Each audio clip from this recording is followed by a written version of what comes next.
Hello everyone, welcome to a new video. आज का video में मैं शेयर कर रही हूँ case study on appendicitis.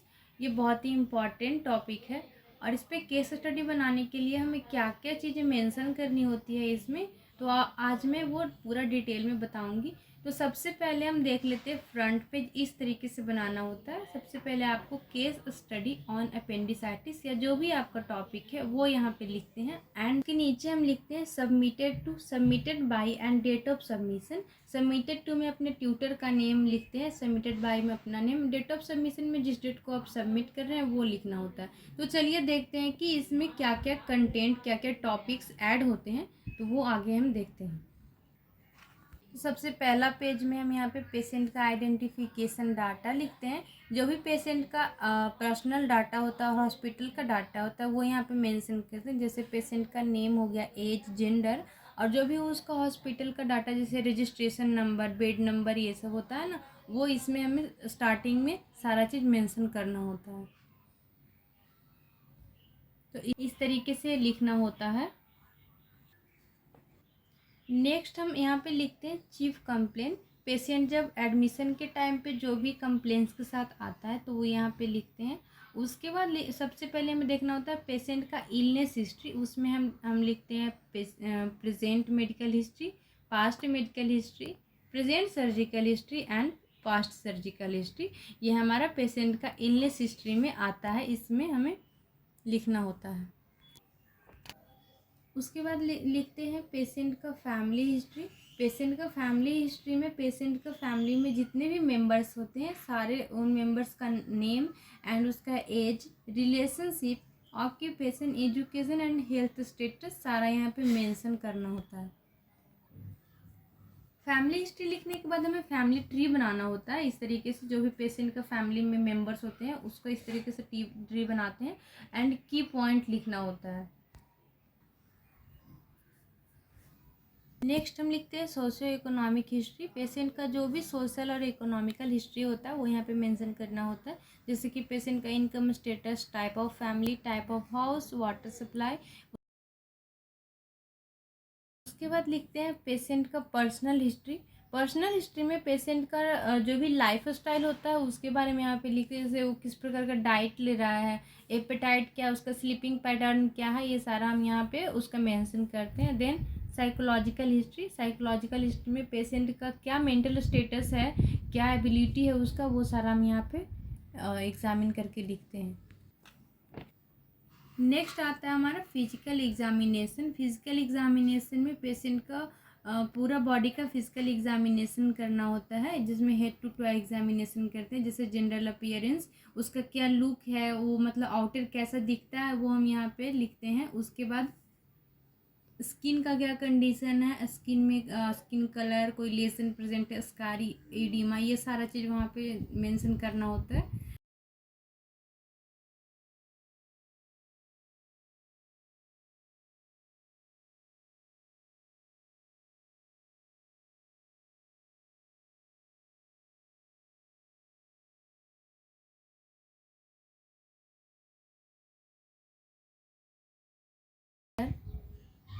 And then knows, mouth,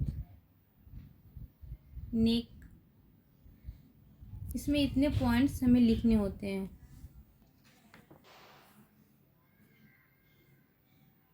chest, abdomen, back, genitalia, extremities, ये सारा हम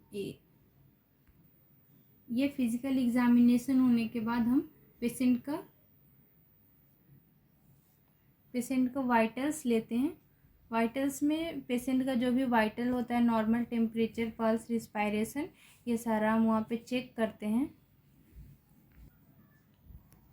नेक्स्ट इन्वेस्टिगेशन लिखना होता है। जो भी लेबोरेटरी इन्वेस्टिगेशन होता है पेशेंट का वो यहाँ पे मेंशन करना होता है।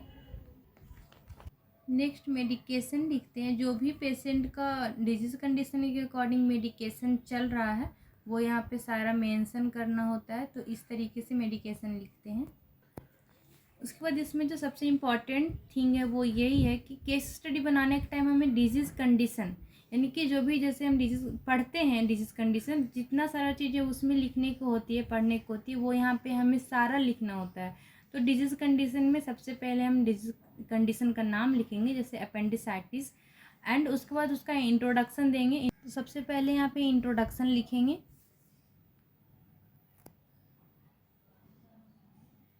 एंड डेफिनीशन लिखेंगे। जिस तरीके से हम अगर कोई डिजीज कंडीशन पढ़ते हैं, जितनी सारी चीज़ें उसमें पढ़ने को होती है वो सारा हमें यहाँ पे मेंशन करना होता है।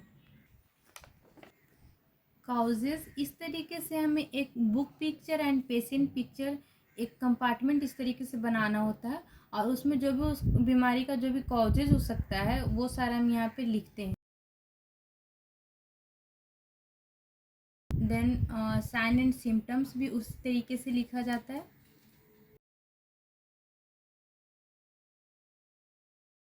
उसके बाद पैथोफिजियोलॉजी लिखते हैं।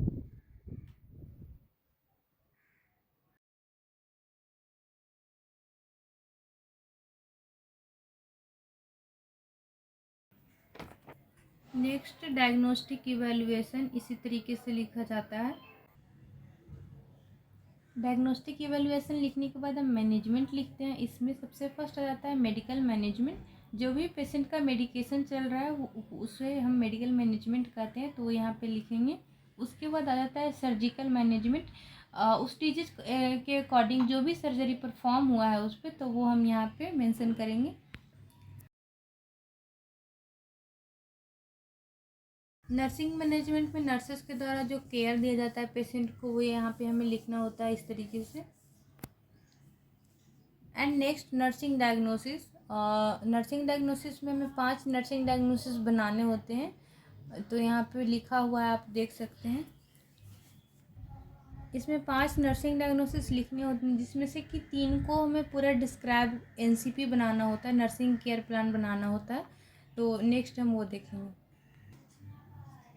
ये हमारा फर्स्ट एनसीपी हो गया। इसमें सबसे पहले इस तरीके से लिखा जाता है: assessment, diagnosis, goal, planning, implementation and then evaluation.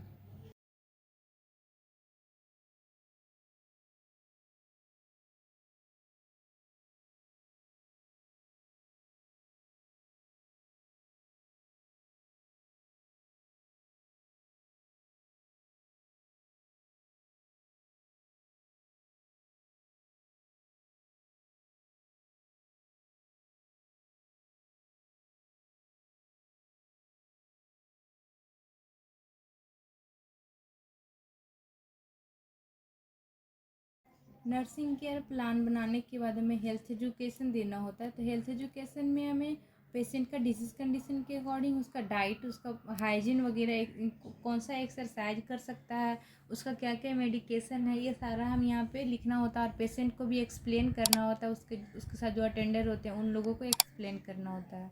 इस तरीके से case study and appendicitis complete हो गया। Thanks for watching this video.